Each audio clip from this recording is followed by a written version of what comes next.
Right. So again, once again, my name is Sonia Boone, Acting Director of the Nexus Center for Humanities and Social Sciences Research here at Memorial University.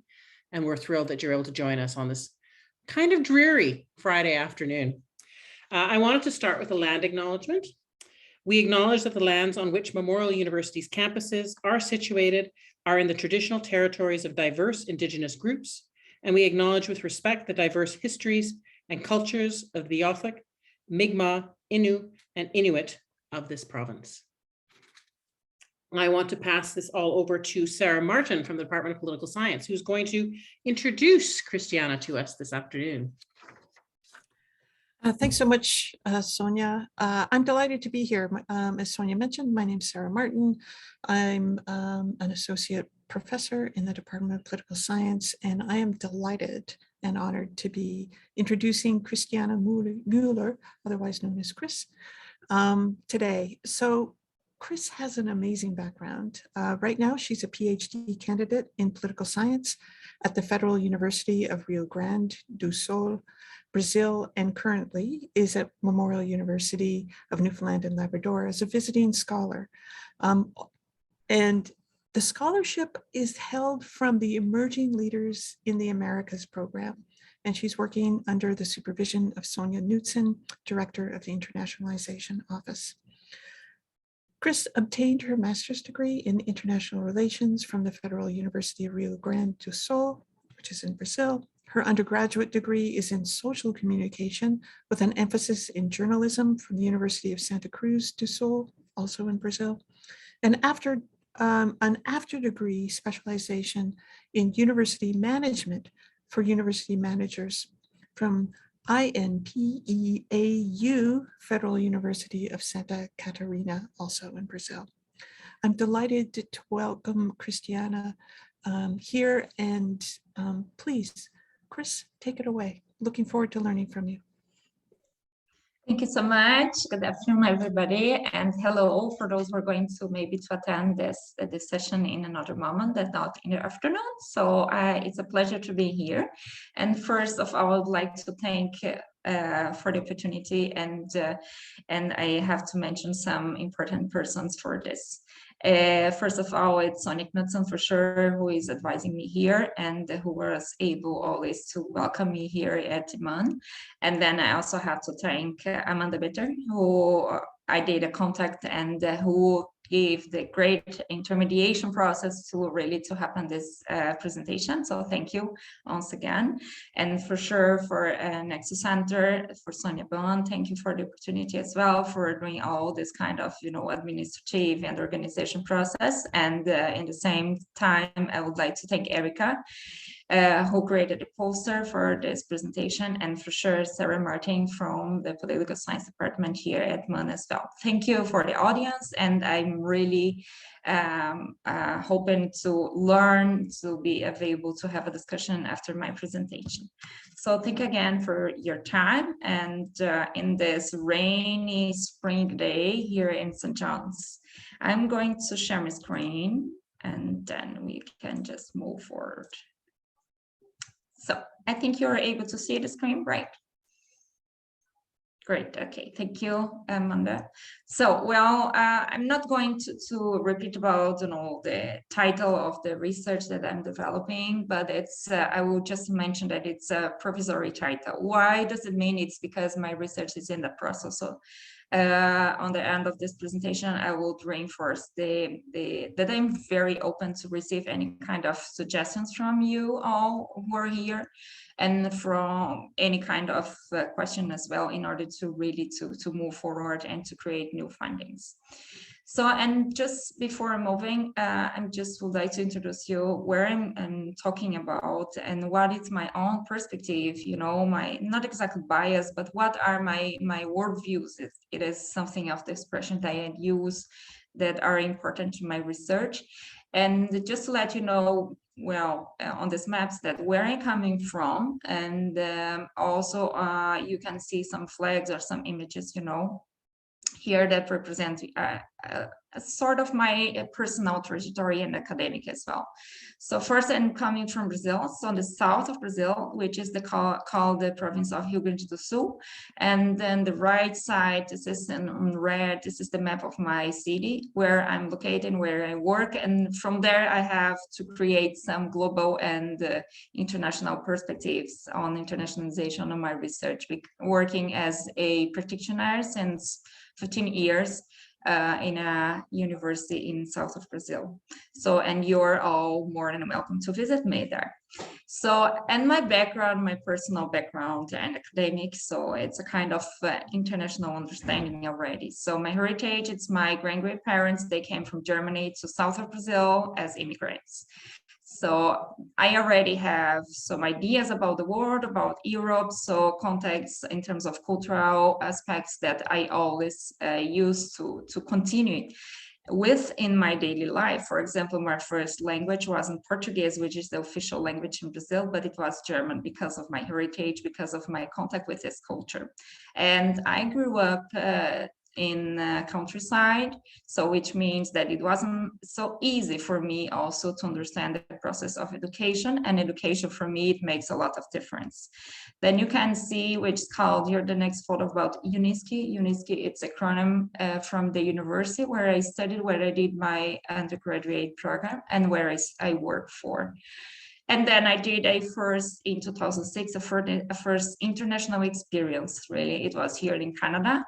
I was a student from my last semester from social communication, and I was very glad and I had the opportunity to participate in a program that was launched by the government of Canada to develop intercultural competences, doing volunteer work. So in Brazil, part of the period in Brazil and part here in Canada.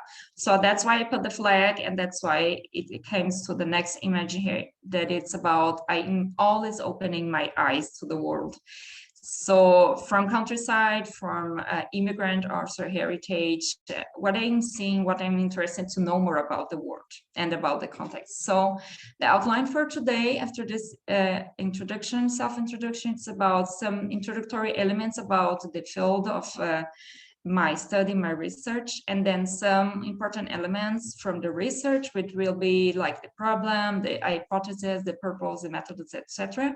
And then also conceptual and theoretical framework that I'm working with, and also some elements and data important from Brazil and Canada, because these are the countries that I'm evaluating in my research, in my thesis.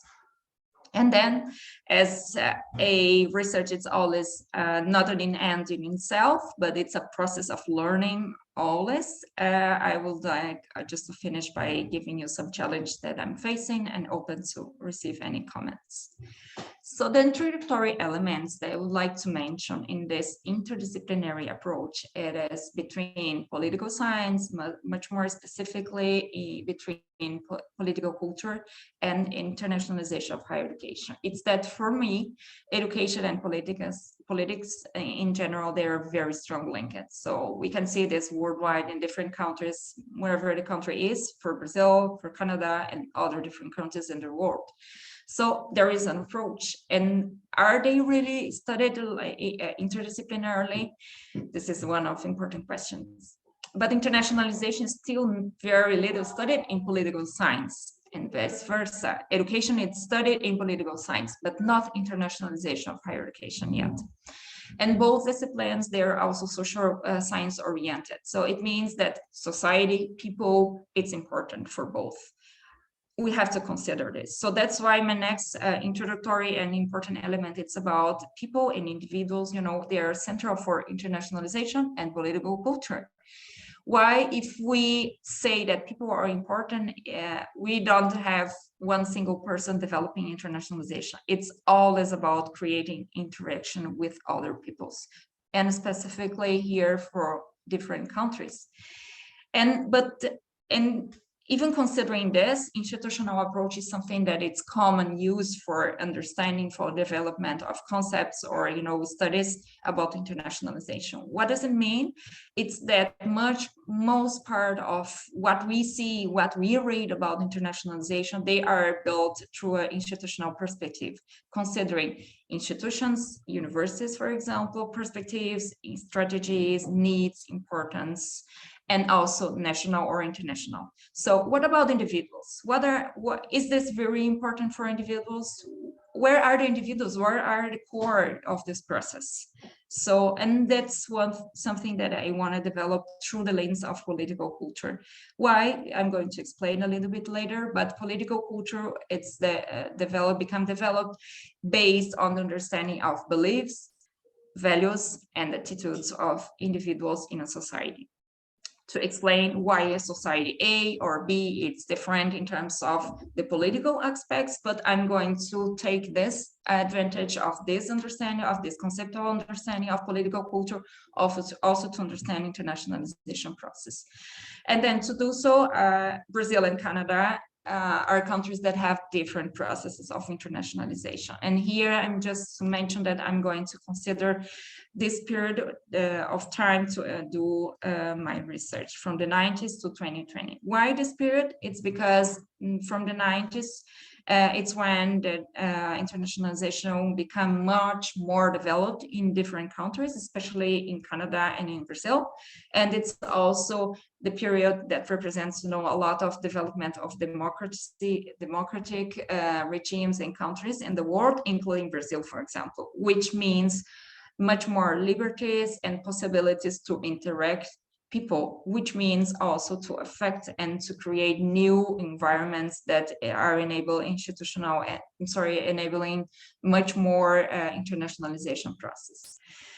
And then what are, the main, things that make me think, for example, and what is important into this interdisciplinary approach and what I want to understand? I think these authors here, they give some very important, tips, if I may say, conceptual tips about internationalization and what I have and what we really have to understand and not do almost more of the same that we already know in the literature and the daily practices developed in countries and institutions. So first, it's about internationalization requires an openness, to different cultures, values, and ways of knowing. So what means exactly culture? What means exactly values? What means the ways that we know about each other, about the world, about demands in our academia, in our world? So, and the next author, it's Massenhauser, that also mentioned something that I really consider every single day. I think on this about my thesis. It's what we don't know doesn't exist. So if we don't know how it is in a different country, we think it doesn't exist for me. So if we don't know about individuals' importance for internationalization, they really don't exist in this process. So that's why it's important for me consider both, perspectives here to always to create the first reflections on my thesis. And then I come to my research problem, that it's people are the foundation of a society in different societies, if we consider society in a mean of a national context.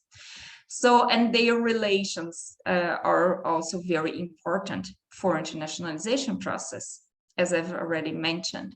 Nevertheless, a meaningful understanding of individuals and their values are as central actors of this process. They are ignored so far in the literature and in our daily practices in universities and in different countries, such as Brazil and Canada. So why we really don't consider the individuals and their values as something important to develop our strategies, to develop our policies, if they are those who really make this process happen in the world, in our countries, if they are the reason why we have internationalization. Then I have my questions. My question of my research is, what is then the relation between the cultural values of individuals from Brazil and Canada, from these societies, with the process of international of higher education that we have in these countries? Are they really related? That is something that I want to explain through the development of my research. And then we have more questions. It's not just about the relation of individuals' values in these societies and its internationalization processes, but why we relate then political culture to internationalization. This is something that I'm going to try to explain in the first chapter of my thesis, where I'm actually working now.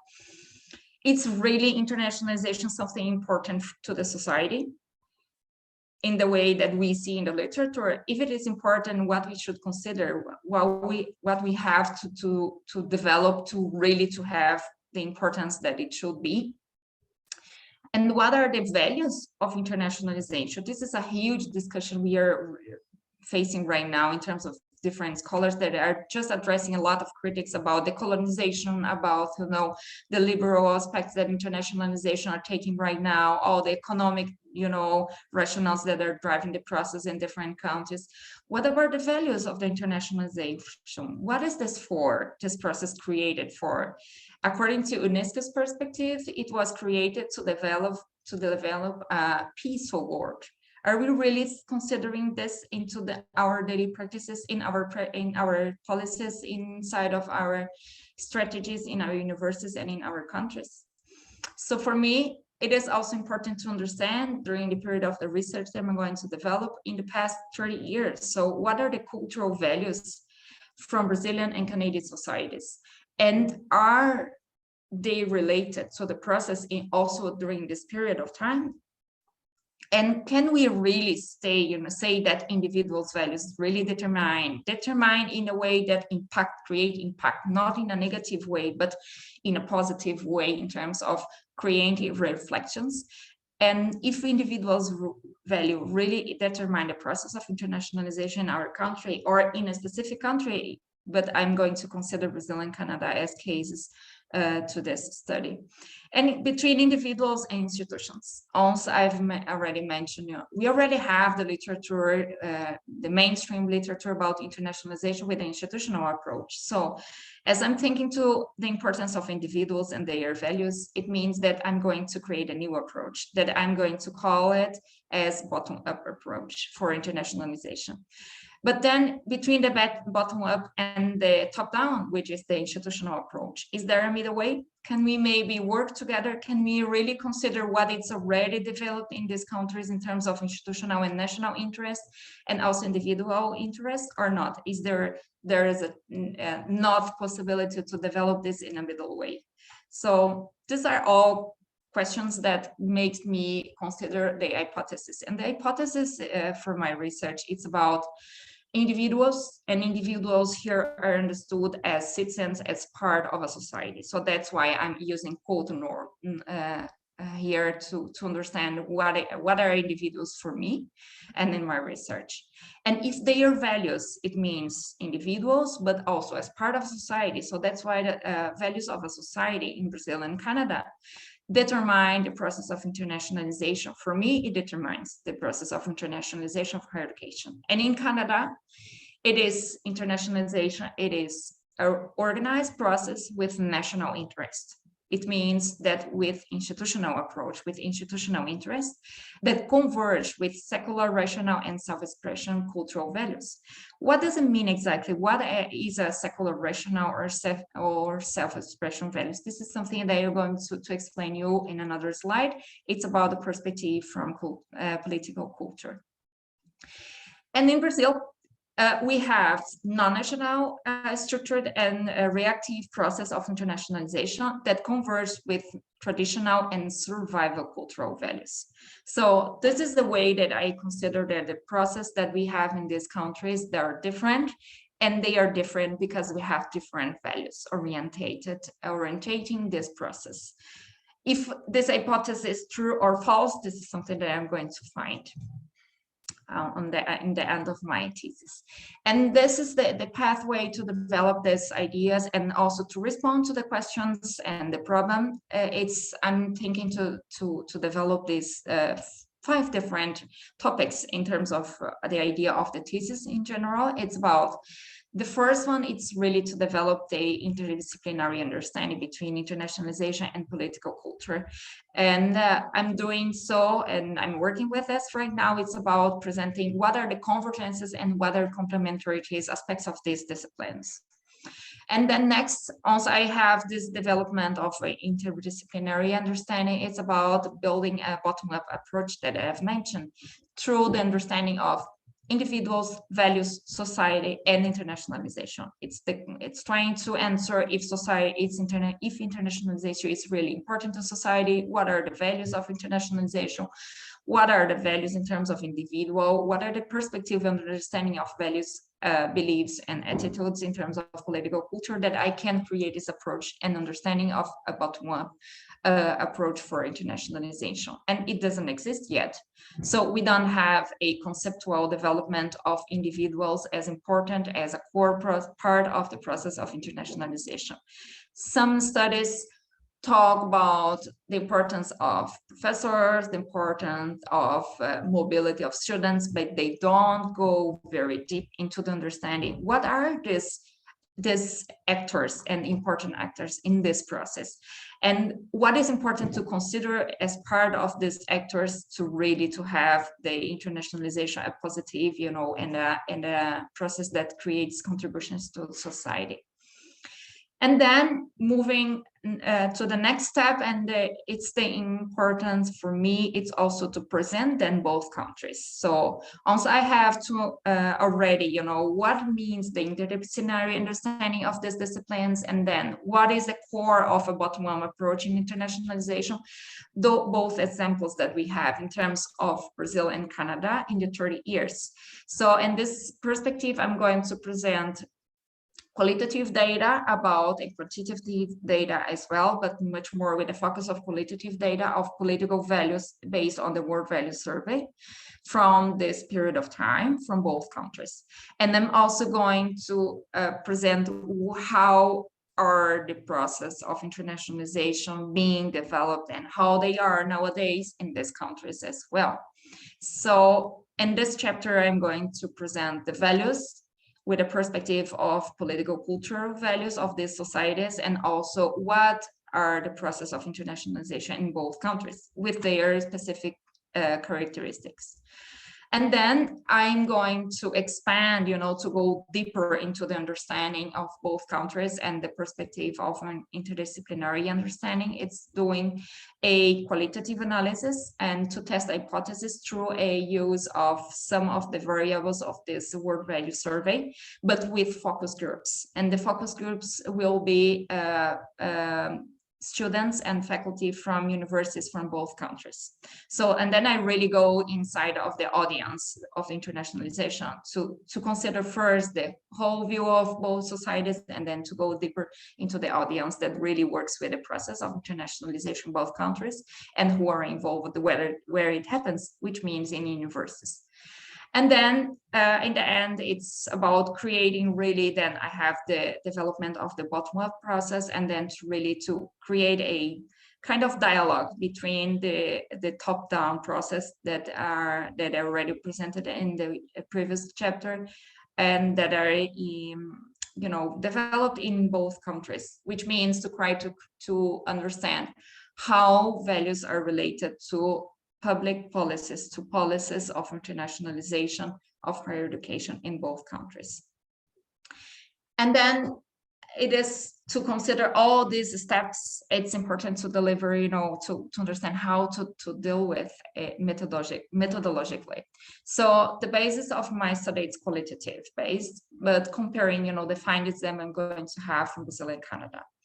And then for the first thing, it's first perspective of the research, it's theory-based. It's about to create interdisciplinary approach and to create a bottom-up development. So to create a development of this bottom-up approach for internationalization of higher education, I will focus much more in terms of theoretical perspectives from both disciplines. And then I will focus on in terms of study case of also methodology to present Brazil and Canada.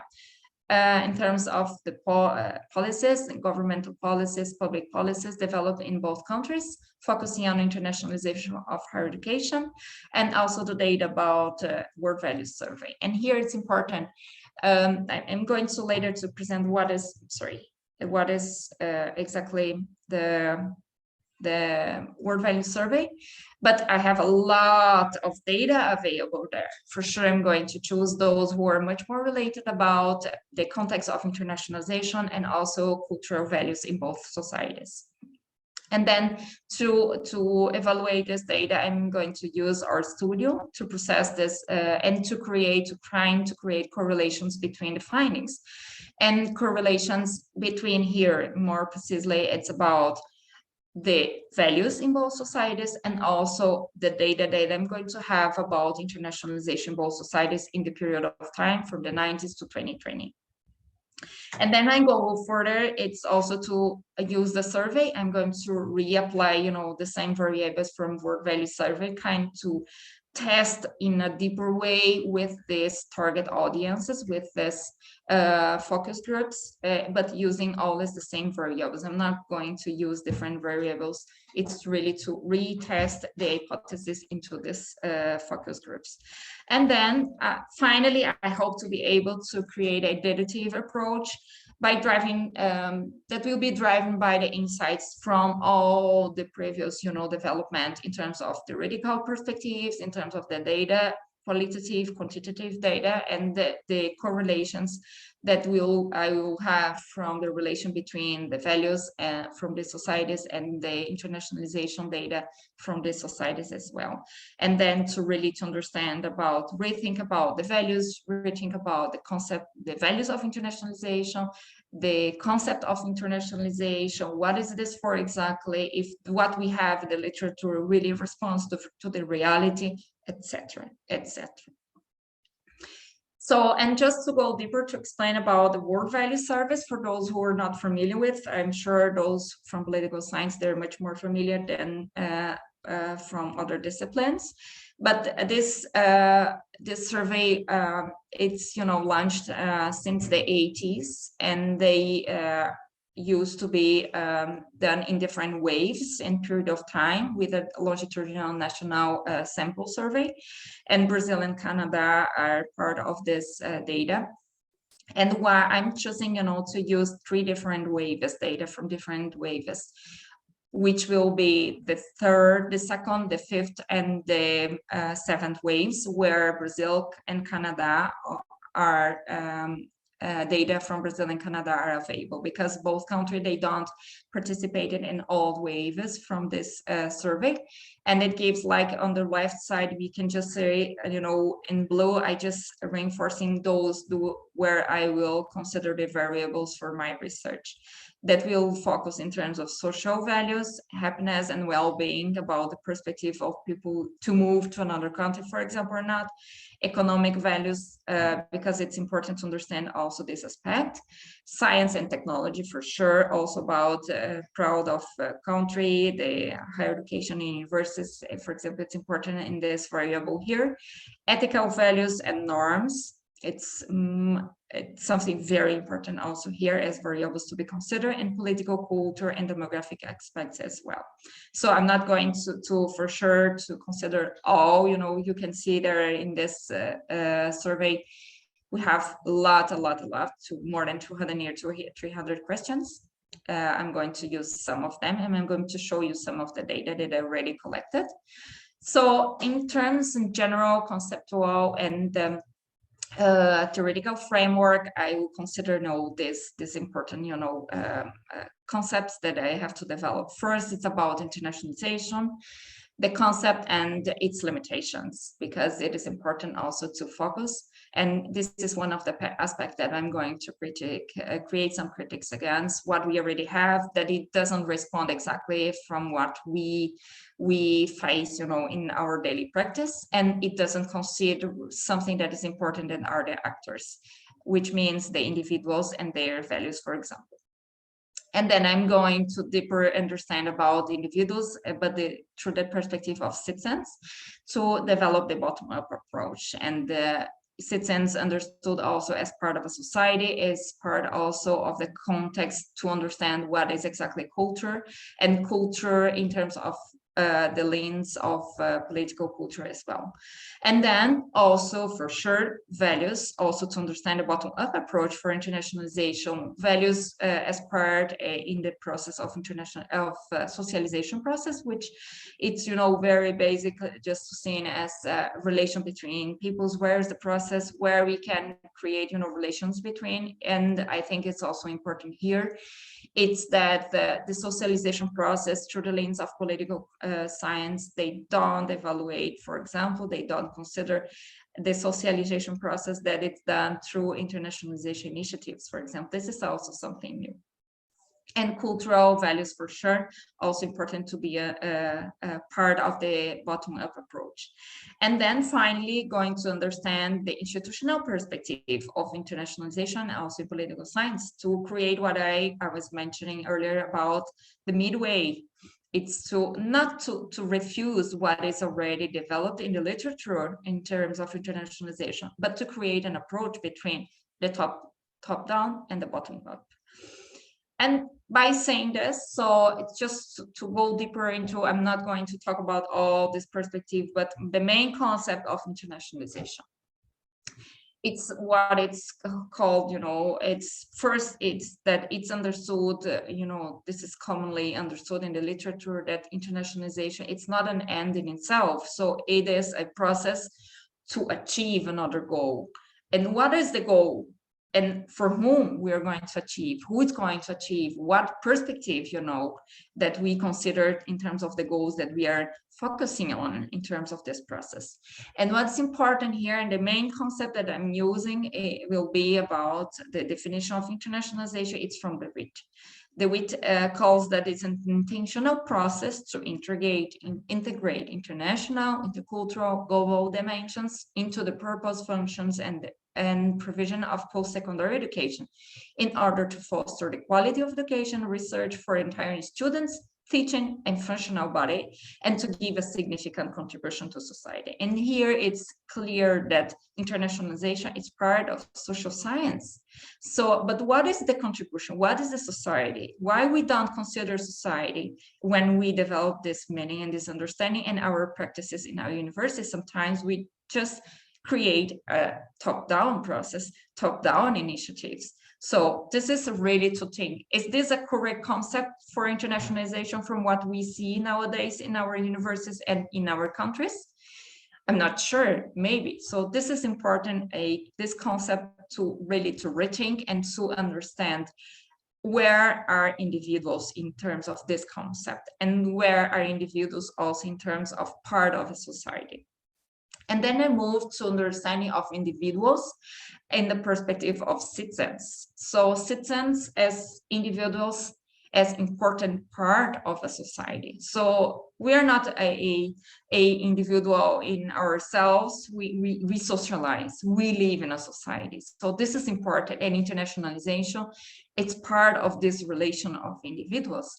So, and I will create a discussion about what exactly a citizen in terms of internationalization. Commonly, it's called only global citizens as a final goal of internationalization. But what means exactly a global citizen? What means a local citizen? What means a citizen, first of all, internationalization? And then there are some different perspectives from different authors from political culture that are, for example, and one is very important, I think Pippa Norris, she's from US, she developed about the critical citizen concept that is important and will be considered in my perspective to understand this dialogue, interdisciplinary dialogue, to understand the importance of citizens, individuals as citizens, to understand why is internationalization really important to society. And then for sure, values. Values, what are values, you know, in terms, this is something also important in, for example, in business or administration, values are understood as added values, for example, for something, or values as something, you know, what is this important for? But the values will be understood much more here into the concept of international, political culture, as a way of social conduct. as something that it's part of individual level, but it reflects on the social actions and the social attitudes of individuals as part of a society. So it's an abstract, concept, but it's part of our daily act. And that's why I consider this something very important. For example, does everyone who is here consider that polygamy is something acceptable, it's something normal? Or even, for example, in Brazil or in Canada, this isn't something acceptable, but in other societies, it is something normal. It makes part of the values of the individuals of this concept of what is right and what is wrong. And what is right and what is wrong is important to be understood also into the attitudes that individuals will take to make part of internationalization, and not just to make part, but to create results of these international interactions that individuals will have one to each other. So it's complex in terms of how I can understand that the values of individuals are important to the results that we have for internationalization of higher education. So that's why I think if we just, refuse the importance of individuals and their values, we are just losing the main and the important part of the internationalization process, which means to understand what is important for individuals.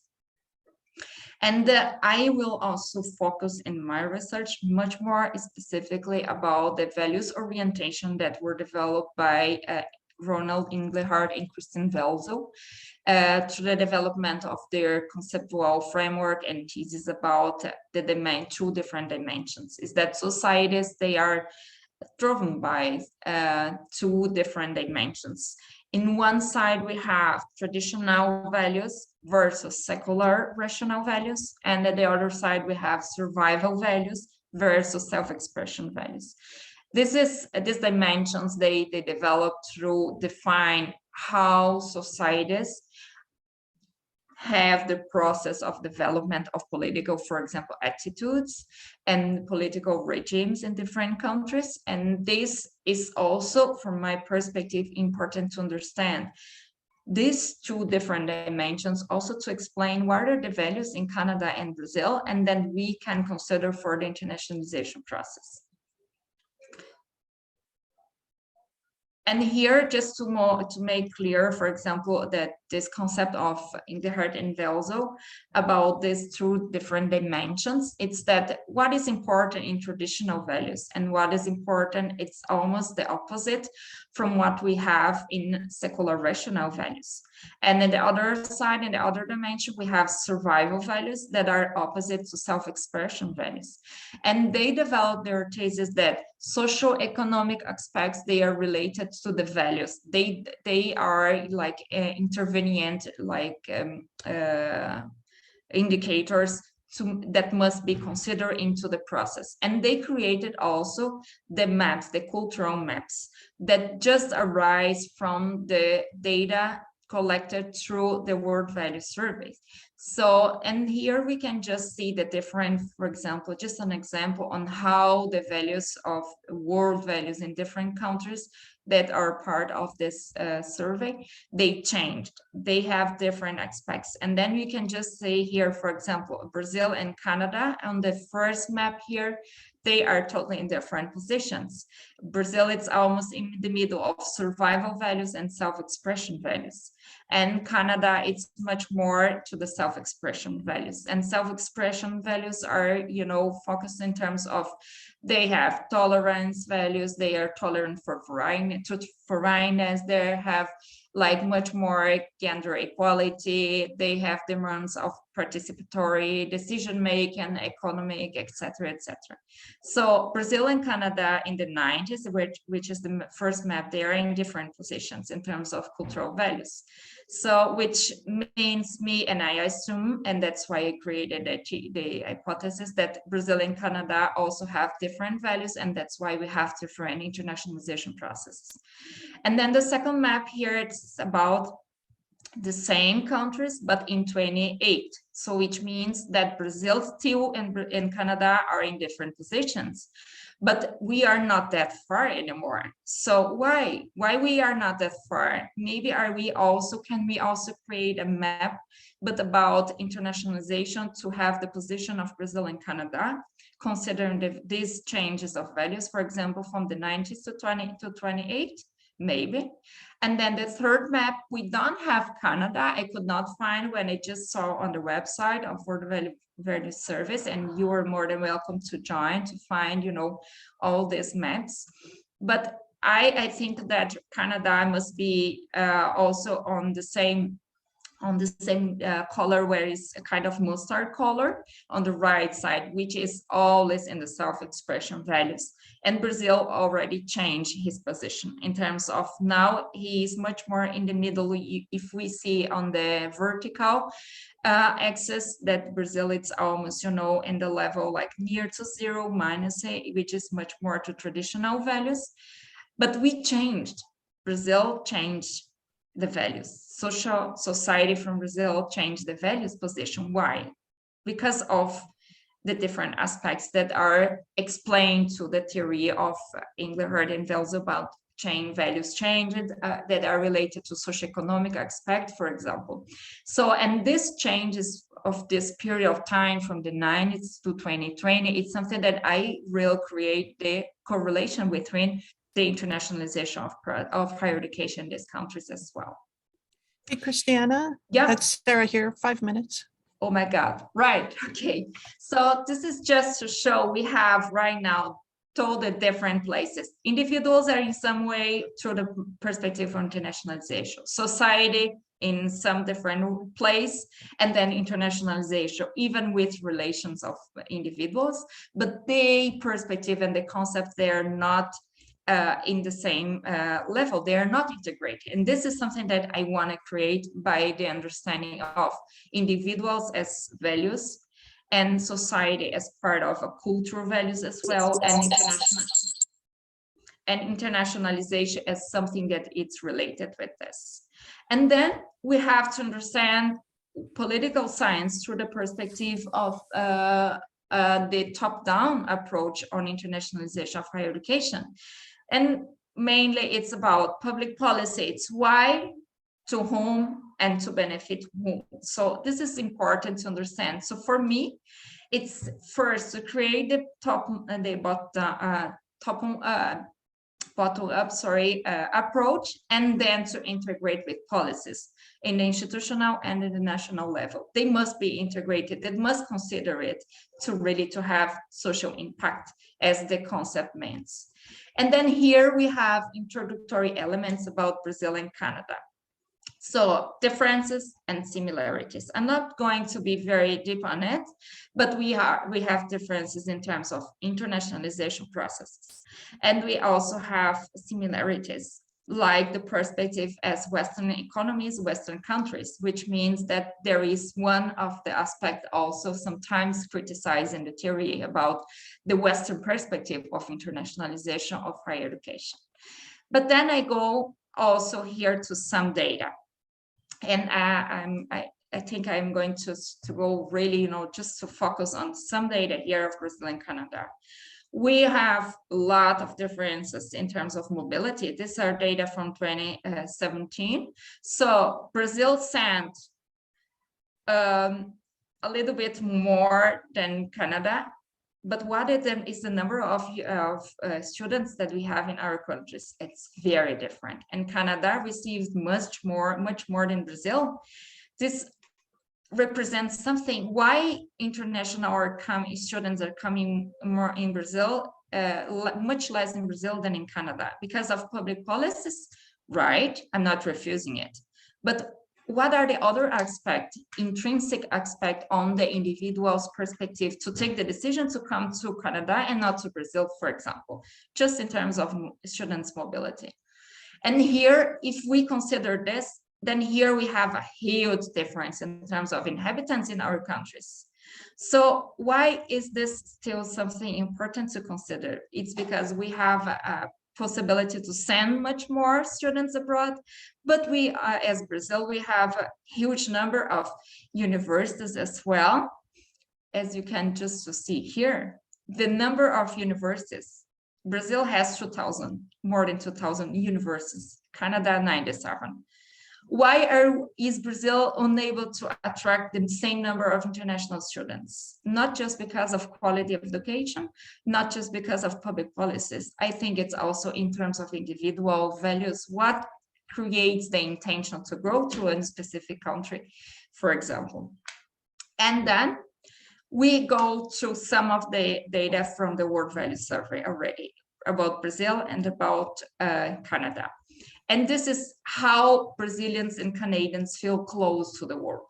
So you will see that Canadians, you know, they, Brazil, you know, the highest level, it's about Brazilians not feel very close to the world, not at all. Instead of Canadians, they feel not very close, but even so, they feel much closer than Brazilians, for example, to the world. Hey, Chris. Well, yeah. It's just under a minute left, so I just want to make sure that you say if there's something really important you want to get to. Okay, yes, and here I can later show you also something data about, but the confidence level in terms of Brazilians and Canadians to the higher education and education in general, and to higher education systems, which means about universities. We have a kind of equilibrium in both countries. And then proud about nationality. We just see in terms of Brazil, we just decrease the number of Brazilians who are proud of the nationality. This from the 90s to 2018. These are data from World Value Survey, from the different waves. Instead of Canada, it also decreased, but we still have here data much higher in terms of how Canadians are proud of their nationality, which means that there is a possibility that Canadians will not leave country because of this reason, instead of Brazil, for example.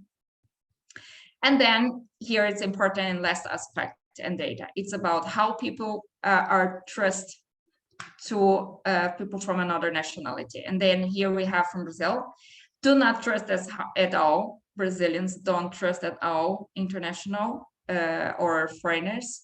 And Canada trust somewhat, or trust completely, or do not trust very much. It's much, you know, different from what we see in Brazil. So, and then we have challenges. With this data, we see that Brazil and Canada, we have different aspects, we have different values, and we have different processes of internationalization. How can we really develop the bottom-up approach? And how can we create new understanding of what we have on internationalization through the perspective, through the lens of individual values in these countries? I think this is the main part of the presentation, because for me, when I think about internationalization, it's always about people interacting in person or virtually in some photos that you can see here, and as we are doing here. Thank you so much. And I'm open to any comment, discussion, please. It will be a pleasure to hear from you and to move forward into this understanding of how people are important to the process of internationalization through the lens of political culture. Thank you once again. And yes, I'm open for a discussion. Thank you again. Great. Thank you so much, Chris. Really appreciate that. And really, it's so evocative to think about the dynamics of international students, and also this puzzle that you have as far as not only the difference between Canada and Brazil, but then how do you theoretically make sense of that, right? So how do you go from individuals, institutions of universities, into states, and then the dynamics between different states? So here we have like a remarkable puzzle to sort of think about these challenges. And I am going to take chair's privilege to ask you a question. So values are crucial to how you understand and how you make sense of continuity and discontinuities between Canada and Brazil around internationalization. I'm wondering, one thing I was sort of thinking about, and so you gave the example of polygamy, for example. And one thing I was thinking about is a term that I'm familiar with is this idea of norms rather than values. So I was wondering if you might be able to talk about why values instead of norms, especially when we're getting to international. So if you forgive me, I'm going to kind of walk through this. So a norm 20 or 30 years ago would not have been necessarily encouraging international students to come to Memorial. Whereas that is absolutely the norm here. And it's even more than the norm. It is now part of the bureaucracy. We have an internationalization office. So it went from something quite informal and maybe no support for international students to something that is absolutely part of it. Now, I suppose you could make the argument that that is values, but I would say because it moved into, we don't necessarily think about values always moving into a more formal or legal sense. They can, but I always think about norms are the stepping stone into something that's more formal, in the stepping stone to policies, in the stepping stone to laws, in the stepping stone to the Internationalization Office. So could you tell me a bit more about why you think values helps you out through this data rather than norms? Yeah, thank you. It's an interesting aspect. I had a discussion with my supervisor about this, and mainly it's about norms. We just not refuse it as a core part of the process of the development here.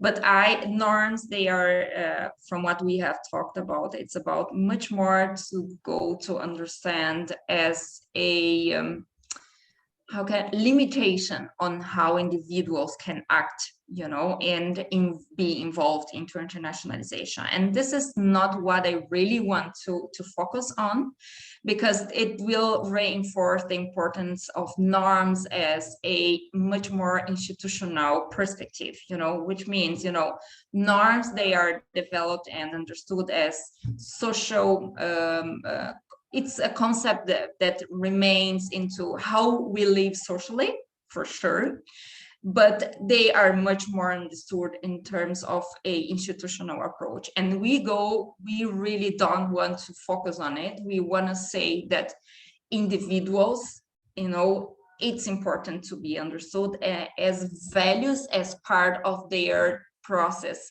And from what we used to study in political science on values, for example, in political culture, in our program, for example, in Brazil, it's much more, it starts with Almond and Verba, for example. It's understand the concept of citizens, yes, and the values also as an important aspect, for sure, in terms of non-American countries, which means, for example, us from Brazil, this is a huge discussion that we say that norms and institutional perspectives, they are important, but people, they are the core process to really one, it's before starting it, and then during the process, and then after the process of any kind of policies, for example, that are developed nationally.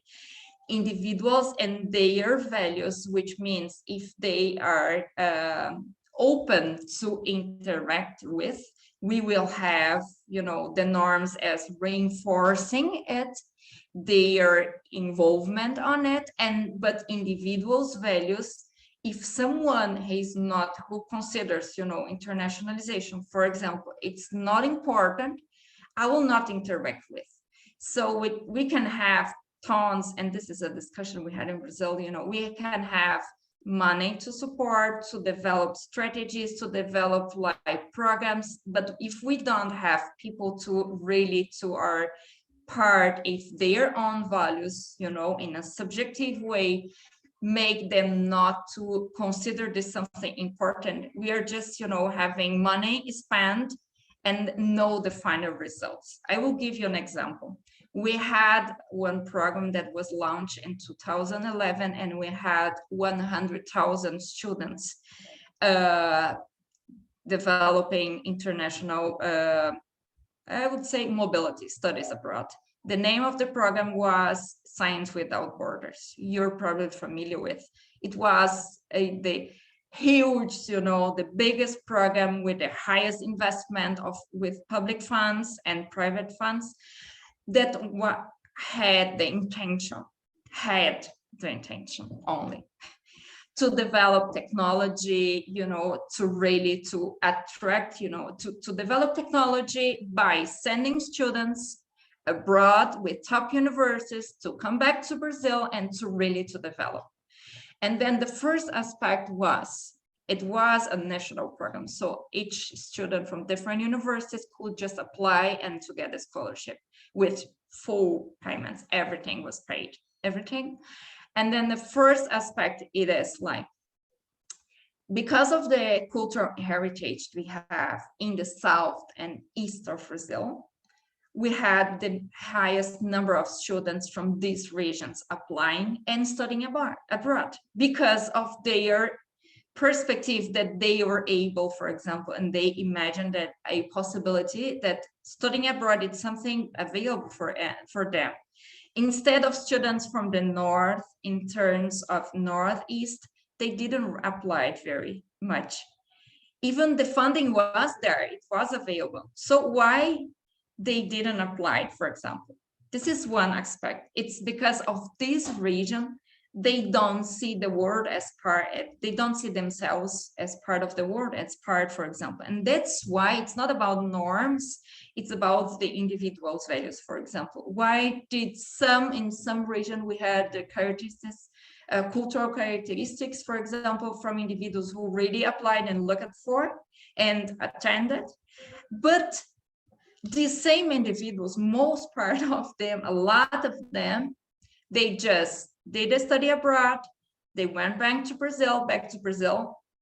And my question is, they really changed technologically the Brazil?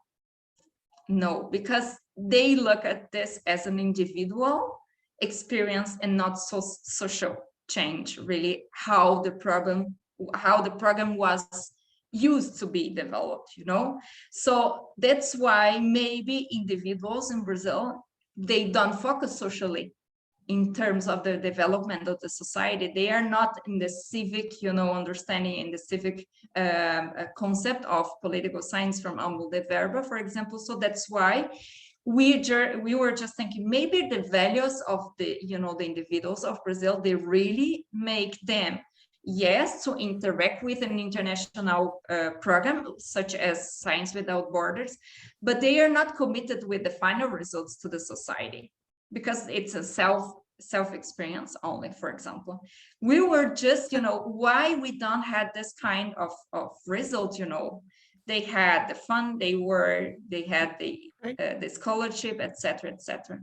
But so that's an interesting point about just this idea of like, how do you make sense of this? And the way you're making sense of it is through individual action and individual autonomy, as opposed to some sort of structural or societal norms. And thinking about that differently. So I want to open this up to questions. I see that Dr. Bittner has a question. Please, Dr. Bittner, enlighten us.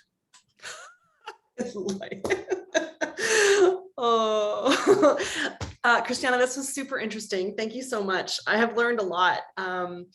One of my privileges as a faculty member in political science has been teaching the research methods course for the last few years. And so I have a really hard time coming at any kind of research presentation now without thinking about it from that lens. So I have questions like from that lens, but then I also have other questions and then questions that were raised as a result of Sarah's question too. So I'm hoping you'll bear with me for just a second. First of all, my question is, can you actually do all this in a short period of time? Because my instinct says perhaps not, and maybe paring back some parts might be something to think about. So that's one thing that I would suggest, because this is a very big project and it's so interesting, and I can see why you want to look at all these different parts. But I think that, to preserve your own sanity, you might consider lopping off entire chunks of it just to make the project manageable and to make your time in doing this project less overwhelming, let's just say. But so I have a couple of questions related to the actual research itself. So I haven't done a big deep dive into Englehart's work lately, and I didn't know about his traditional values, secular rational values, and survival values, self-expression values kind of paradigm. I thought that was really interesting. And seeing those three graphs, I don't know if you could see me, I was like way up in the screen looking at the different graphs on my laptop screen, because it was really neat to see the trajectory over time. And I thought that was really cool. So this had me questioning or wondering this idea about, okay, individual values affecting public policy. It seems though like those graphs that you were showing in the pictures and the kind of commentary that went along with it suggested that the other way was possible too, right? That internationalization in higher ed also shifts values, which then, so it's like it's a chicken and egg maybe, but a cycle or something. So I'm wondering how you're going to map that over time, because I think that that's really interesting and on one level does show that internationalization has an influence on values, maybe norms too. I'm not an international scholar, so I don't really think about norms ever. So I really appreciated that intervention there, Sarah. The other question that I had about this question about values, I'm thinking about two things. First of all, I'm thinking about whose values are we talking about? Are we talking about elite values, or are we talking about regular citizen values? Because I think those two things are probably quite different. And even in looking at the data that you showed about, do you feel like you're a citizen of the world or not? The difference is, I imagine that there's differences over time. There were differences in Canada and the US, but I think that there are probably differences in other demographic characteristics related within just Brazil itself or within just Canada.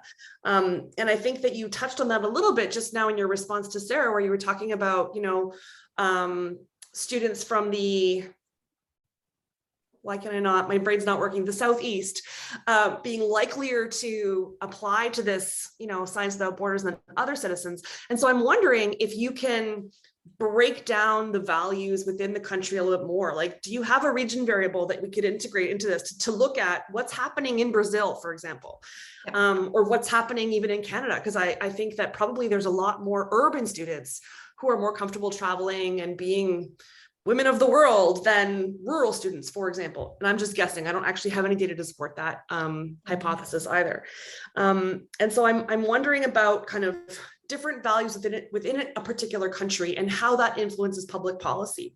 So there's this one public policy model of the influence of opinion on policy change. And it was developed by Stuart Soroka and Eric Valasian. And they talk about what's called the thermostatic model of the impact of public opinion on public policy. And they say that it operates like a thermostat. So the idea is that voters say, we want more spending on healthcare, and then the government ups the spending on healthcare. And then, like the heating system in your house, once you have more spending on healthcare, voters say, we're hot now, turn the heat down. And then public policy follows this. And their model shows that does kind of work that way. So I'm wondering, in the case of this links to my chicken, like this is all, it's coming together sort of. So if it's true that values lead to changes in internationalization policy, and that internationalization policy leads to changes in values, we should see increased demand for internationalization amongst students as well, providing that there's like a trickle-down effect, more students travel the world, more students' friends travel the world and they hear about it and they want to go somewhere too. And so I'm curious if there is that value change amongst citizens for, the world. And I'm wondering if that can also be seen in within different demographic groups within Brazil. So like that seems to be where the real growth and change has occurred according to the data that you showed us. And I'm wondering about, if because the World Value Survey, it's a great survey. I mean, they've got data from around the world and over time, but it's often then hard to disaggregate further down, right? And so I'm curious about whether you could even answer those questions. Do you think they matter? How do we track the relationship that has to the public policies? Because I think I kind of take Sarah's point, at least I think this was maybe a point that you kind of made, about the bureaucratization of some of this stuff, right? That these things become like there's inertia involved, and the inertia is not coming from students, it's coming from the university and the pressures that we all face to recruit more international students and to accept more international students. And most faculty like me, I'm not recruiting students, I'm just doing my job, and they appear each year and I get to work with them and I'm thankful for that. So it is these machines that do that work. And I don't know, this is ending up to being more of a commentary than a question, and I'm sorry about that, but mainly because I'm so fascinated. So I'm kind of pulling and piecing it all together. Anyway, I think this is really interesting, and I'm really grateful to you for coming and showing this to us. It's very interesting. Thank you. Thank you. Oh my God, there are lots of comments. I'm Different sorry. aspects. So, will I have 40 more minutes? Well, thank you very much, Dr. Amanda, for your comments. And first, I think if I miss someone, just let me know. Yeah, but all they are very, very important in the same way as already, about the aspect of Sarah, that it makes me always think about, oh, maybe it must be clear, why not, why values and why not norms, etc. So all these kind of comments are already reaching, even my understanding about what I'm going to really to forget or to continue with. And about the methodology, yes, I would just, I may say, I have to be very honest. One of the aspects is about the hypothesis, because we are in to go to deeper into the analysis of if I'm going to be able to do this. I'm not sure yet. Okay, but I wanted to really, because I did like 2 weeks ago the presentation, and I put it, and they asked me the same.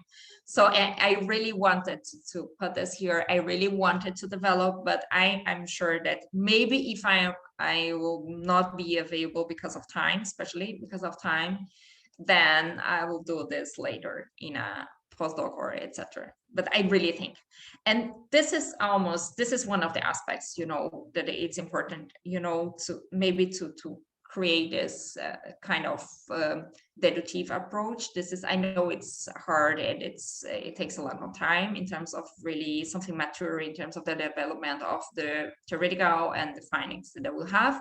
So that's why I put it in the last, methodology aspect. So but a case study for sure, and then a theoretical approach and a comparative as well. So when I will do it, once I will have the data from internationalization, from the 30 years, and from the values from both countries. And by saying that, when you have mentioned about, if I will be able to kind of have like local, regional, or inside of countries, this perspective. And I had a chance, because of your references as well, about political culture of Canada. And I know political culture in Canada, it's much more studied about regionally and not nationally. Yeah, because of these aspects. And I saw, but the problem is that, for example, if I use data from World Value Survey, I don't have provincial level. So I don't have it provincially. So, and the great thing I think, wow, how can I really think, oh, I'm going to use this data, even if it's not really the good data that I have. I think differently. I think that, in terms of internationalization, just considering, for example, Canada, higher education system, it's not nationally, developed, it's regionally, but strategy for internationally are national. So it means there is a key point here, and it is understood nationally, even if there are differences in terms of each province and each different university. So I will never have the same process, the same data, the same involvement in different universities, even in the same province, for example. And it happens worldwide. So I'm comfortable with using national data to understand why, and this is something important here, why I'm comfortable, even if it doesn't represent exactly the specific details that will be interesting to be understood here. And if I'm not being able to go deeper into the really with the focus groups, you know, to have this map in terms of specific individuals, for example, and how to really to understand deeper the data they will have nationally. It's because first aspect, it's that we have, you know, in the literature of internationalization, a understanding of two different dichotomies, you know, one of the economic ones, which is through the literature Canada in, and another cooperative one, which is Brazil in. So my perspective by analyzing this national data about values in a national level and even internationalization in a national level of both countries, it's still to understand different perspectives, both dichotomic perspectives of internationalization.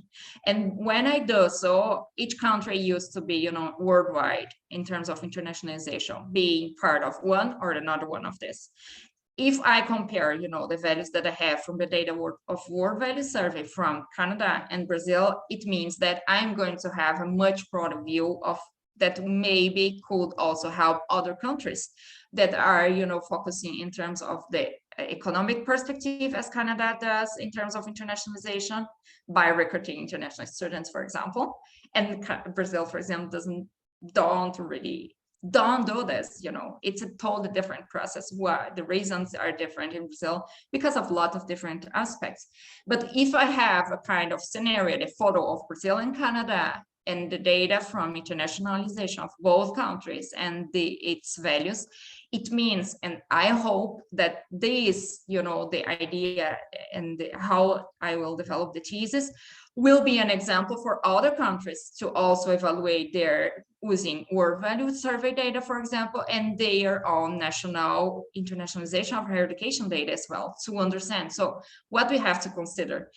And this brings me to the next point that you mentioned about, like, who impacts whom, internationalization impacts policies, vice versa, etc. So I'm not going to I'm not expecting to go deeper into the analysis of if it impacts in terms of in which level or vice versa, but it's to say if there is, and to have a finding in terms of if there is a relation.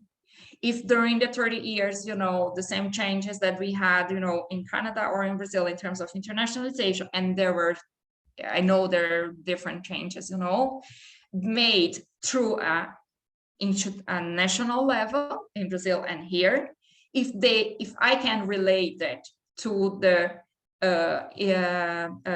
values data that I have in this country. For example, just an example, if in the 90s I had, like, for the question on World Value Survey about trusting foreigners, for example, in Canada, they trust a lot foreigners in the 90s, and we had public policies in Canada to attract, you know, to attract foreigners, and the number of foreigners that went to Canada was huge. It means that maybe there is a relation.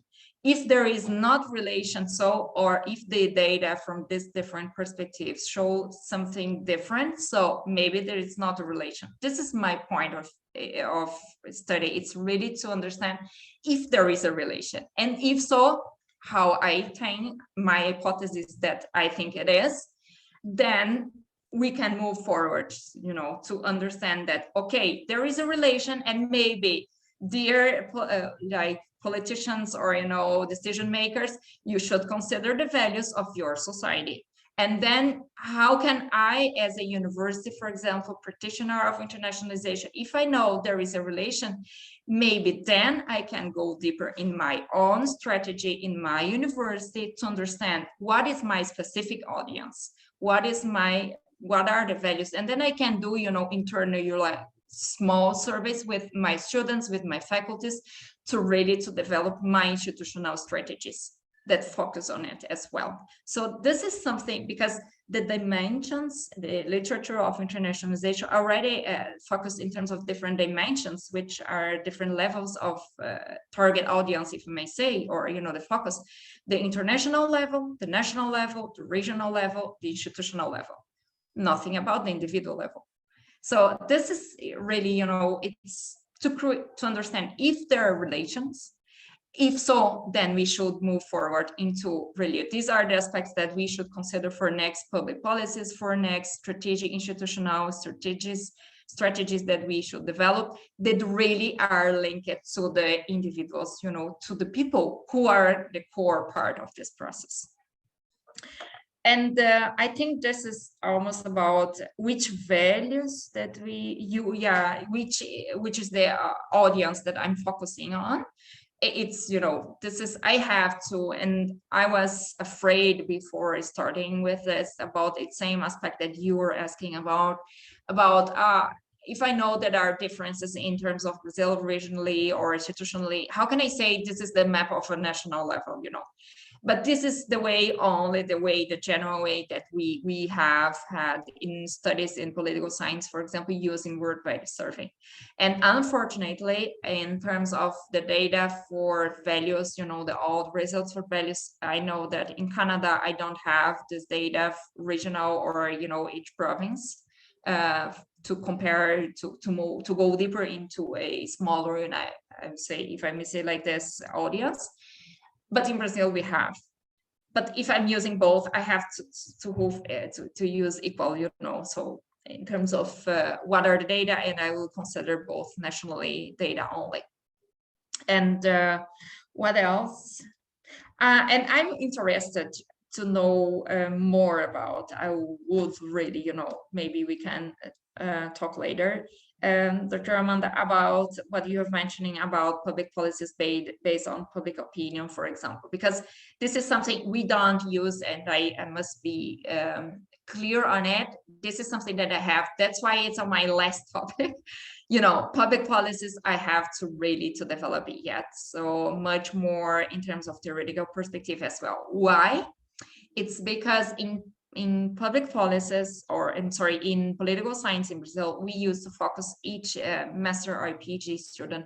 We focus much more in some specific areas. It's much more specialized. So, and in my case, since I entered, for example, I'm linked to the what we call there as a line of research, which is focused on political culture, for example. It's not about elite studies. It's not about public policies studies. It's not about, for example, or war or this kind of, international relations, etc. So, and I have to still to develop. So I really appreciate about the possibility maybe to know more about literature, etc., and to go deeper on it.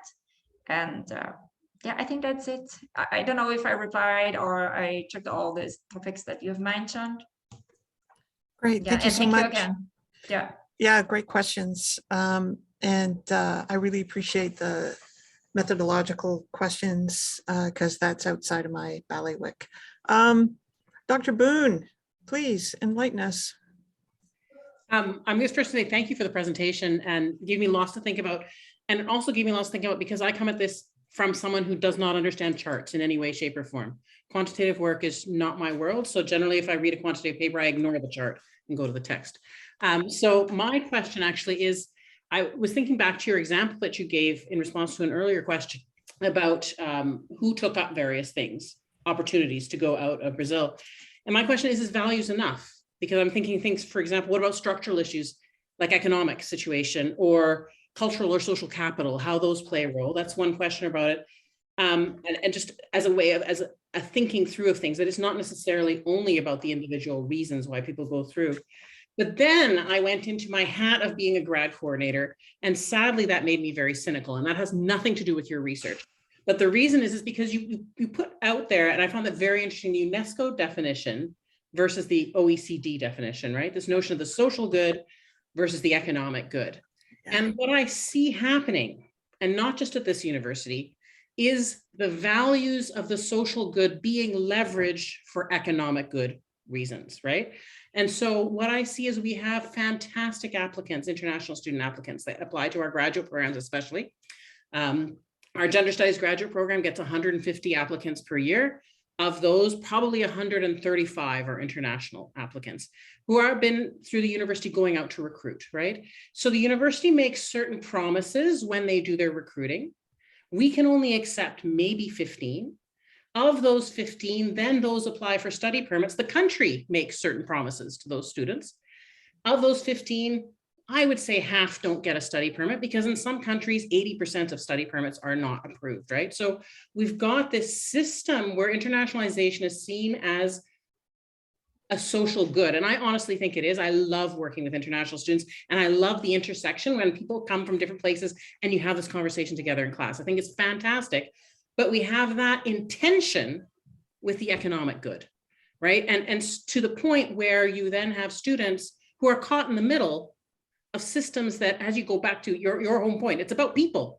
And yet the system seems to be about economic goods and not about what matters to these students who are moving to different places for all sorts of different reasons, which has nothing to do specifically with your presentation, but it made me think of those things. And so I was just curious if you had any from someone who worked in internationalization for a while about that.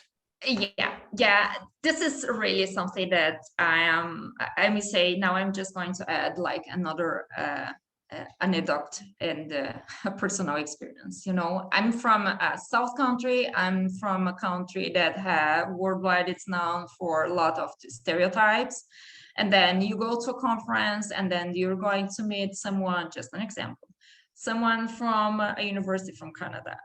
You're not seeing like in the same level. This is what happens in the internationalization process. They look for Brazilians to recruit students. I'm looking to cooperate, to create this kind of connections. So there is a gap in. So, and we know that it's a challenge. So that's why, you know, the concept, and I was asked about the concept that I put it, you know, that internationalization in a very beautiful way, it's to contribute to society. It doesn't happen when the commercial, you know, aspect, it's really pushing the process.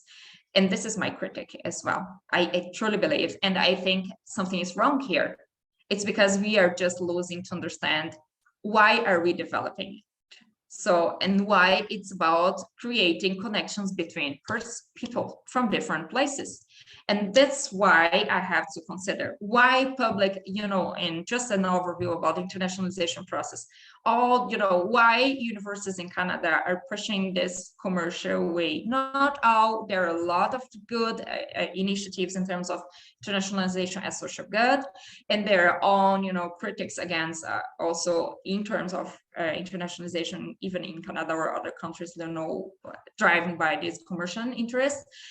It's about when in 70s, if I'm not wrong, government, Canadian government just decided not to add, you know, just to cut the budget to finance, you know, the Canadian university. They wanted to continue surviving and to attract international students, to increase the fees for international students to pay more was a way of economic survival. So, and internationalization was part of it. So that's why I totally disagree that this is called internationalization for me, student recruitment. For me, this is something else. And that's why I really think, are really people, and then I add another question and a critic on it, it's that those students who are being recruited from, you know, developing countries, because this is the process, and this is a decolonial process as well, are they really, you know, integrated? Are local, for example, people who receive these international students really wanted to receive, their values really make the integration happen? I'm not sure. So this is what I wanted to maybe to go deeper into this focus groups, really to understand, because my idea was with the focus groups, just to mention, it still is the idea. It's to apply the small survey with faculty, 2 different faculty members and 2 different students, one who already had an international experience and one who didn't, to understand if these who really were already, you know, part of this process, what are their values, you know, if they are the same that I'm going to use for the national level, you know. And then I'm thinking, you know, qualitatively and quantitatively for this small groups was 1 university per province from Brazil and from Canada. So to give a still national overview about, but to understand people who are involved inside of the academia, about the same questions that were used for World Value Survey, but to reapply the questions for this specific audiences to understand if they replied the same. If I really want to be able to say, well, from World Value Service, these are the data for Canadian society, and these are the data for Brazilian society values in terms of general, and then how can I relate it to internationalization? So, but the concept, it's, and the critic against the concept of internationalization, it's that it is normative. It's, it should be like this, but it isn't. So it should create social, impact and contribution to society, but I'm not sure if it really creates. And what kind of impact does it create by attracting, for example, international students who pay more here? Is this a real, intercultural, enrichment process, or what is it exactly? So, and just one aspect that you've mentioned, I think it's very important. How can I identify the values that are important for internationalization using, for example, World Value Survey? I think this is important because just the question, for example, if you're able to receive international students, for example, if you trust international, for example, foreigners in your country, and in Brazil, we saw Brazilians, they're afraid of, foreigners. How can we have public policies that go against this interest? Or how can a university really to attract international, for example, students or faculty, etc., if we will have a community, who will not accept them very well? So this is how I think it's important to understand how we should develop policies, strategies in institutions and in countries, considering this, even this data, even if this data does not represent all the nation, for example. Thanks so much, Cristiana. We're just at time now, and I just wanted to take a moment to thank you, and please ask everybody else to join me in thanking Cristiana Mueller for enlightening us about this such a crucial topic, and trying to pull apart some of the really complex dynamics going on with political cultures, international students, universities, institutions, and all of that. So thank you so much for sharing all of your knowledge and wealth of wisdom with us. I also wanted to just share a comment that came in through the chat. Someone has written, thanks for this. I'm joining from Mokinsis, the Blackfoot name for Calgary, and really appreciate the layer of political culture as constituted by individualists acting and relating with one another in amplifying the complexities of and for internationalization. That these two realms are entangled is such a key and overlooked consideration in the way internationalization materializes here, with emphasis less on how the institution ought to change because of their invitation to international students. So thank you for that comment. And then other people saying thank you very much and lots to think about as well. So okay, thank you so much. Thank you. Thank you for coming. Thank you, and hope you will have a better internationalization process worldwide. Absolutely. Great. And Thanks so much. Thank you again for your time. Have a good day. End Thanks, of your Sonia. day. Thank you. Take care.